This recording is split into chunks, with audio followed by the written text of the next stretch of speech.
Hello and welcome to this special episode of Sermon Soundwaves on the Space Coast. I'm Pastor Alicia Ungs, pastor of discipleship at Advent Lutheran Church in Melbourne, Florida. During this season of Advent, a time in the church year when we prepare to celebrate Jesus' birth at Christmas time, I've written a few short dramas that fit with our season of Advent theme, The Light of Grace. I hope to help bring these stories to life through the wonderful performances of congregation members who volunteered to play these characters. Even though the events of these Bible stories happened long ago, in this special season we remember that the story of God's light of grace, Jesus, is an eternal one. Each week in the season of Advent leading up to Christmas, we will focus on a different theme in the light of grace. Together, we will reflect on these words of hope, peace, and joy in the light of grace. Throughout these dramas, you will hear a variety of stories. In week 1, you will meet Zechariah and Elizabeth, who help to center in on the theme of hope in the light of grace. In week 2, you will hear a prophecy from Isaiah, who speaks of peace in the light of grace. And in the third and final week of this season of Advent, you will hear the stories of Elizabeth and Mary as they reflect on the joy of the light of grace. For more information and details about this week's drama, check out the episode description. But for now, without further ado, welcome to the Light of Grace dramas. Okay, Jesus, you go play with your cousin John. I'll be over here with Auntie Elizabeth if you need anything. Have fun, sweetie. Oh, Mary, how good to see you. So good to see you, Elizabeth. Man, it feels like forever since I saw you last. Oh, it has been such a long time. It's so good to see you. I can't believe how big Jesus is getting. I know. I can't believe. I just remember when we were pregnant, and now they're such rambunctious boys. Yes, it really seems, honestly, a bit hard to believe how big they get so fast. I feel so amazed, even all these years later, at all the things that have happened. I look into Jesus' eyes sometimes and I see this light, this beauty that goes beyond anything I could say in words, but I guess most moms would feel that way about their kid. So true, so true. When I look at John, it seems like he looks more like his father every day, and yet he is different too. Every year on his birthday, he reflects about his birthday and asks me to tell him the story again. It is so amazing. He loves to tease his dad about not being able to talk for 9 whole months. Yeah. And now he's become quite the storyteller himself. Oh, yeah. What a kid. Elizabeth, do you ever just feel a little, overwhelmed by it all?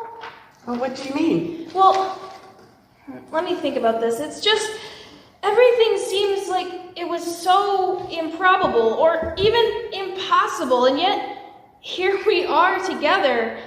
Most days I wake up and I have to remind myself, this is the life I live now, that God really chose us. Yes, it can be scary. I hear you. It can feel overwhelming, sometimes even impossible.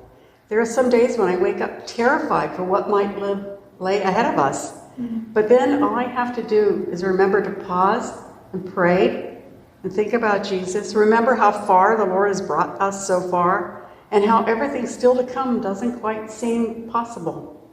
And my feeling terrified drifts away and I finally start feeling comfortable with something else entirely. It's really hard to put it into words.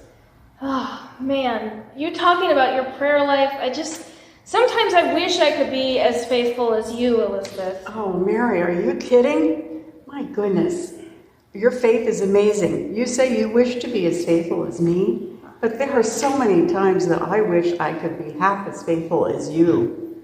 God chose you to be the mother of our Lord. He made you to be the one who raises up our future. Our hopes, our dreams, and everything we've talked about forever. Yeah, but that's just it. Why in the world would God choose me?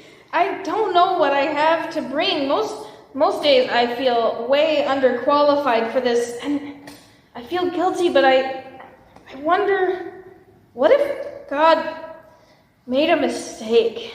God doesn't make mistakes. Look at those boys playing over there. They're having such a good time together. They make a great team. You know, when John was born, I found myself wondering and feeling overwhelmed and afraid too. I could sense that he was born to be something so much bigger than I ever could imagine. And that was terrifying. It still is sometimes. But the Lord has looked upon us with favor. He has looked upon you. He asked you with a good reason, Mary. You are blessed, not just because of the child you're raising, but because when God called you, you chose to risk your life and put your trust in the future you could not imagine. You said yes. You said yes. And that was enough. The Lord has blessed you, will continue to bless you and your son. I still remember that first time you came to visit me before either of the boys were born. And John leapt in my womb. Even back then, I knew there was something special. God has great plans for us, and especially for them, greater than we could ever imagine. Oh man, that I can believe. Look at those kids. I swear, sometimes when I look into Jesus' eyes, it's like I can see whole worlds swirling inside him, and he's still so small. And when I look at him, I feel this overwhelming sense of something. I'm not sure exactly what to call it. Joy, love, peace, hope, maybe all of the above. And yet, I still can't help but feel like sometimes I'm doing it all wrong. Like I was given this beautiful, perfect gift, and all I do is repay it with imperfection. Well, we're all imperfect.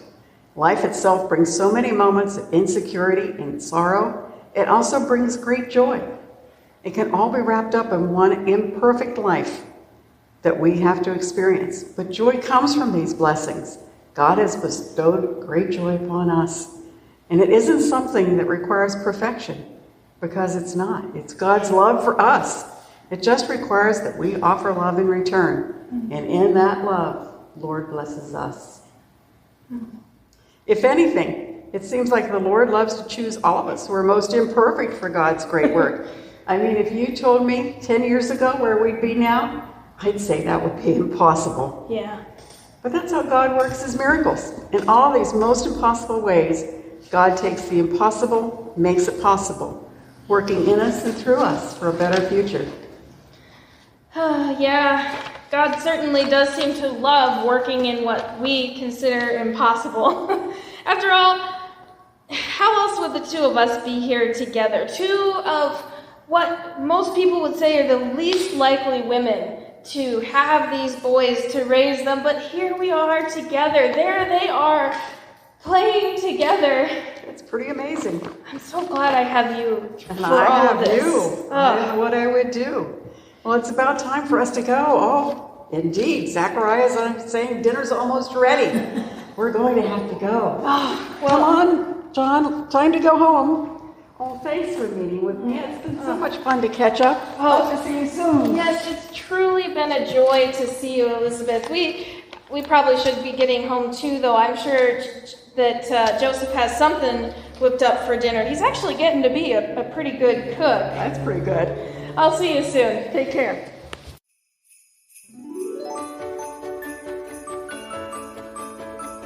Thanks so much for tuning in to today's special episode.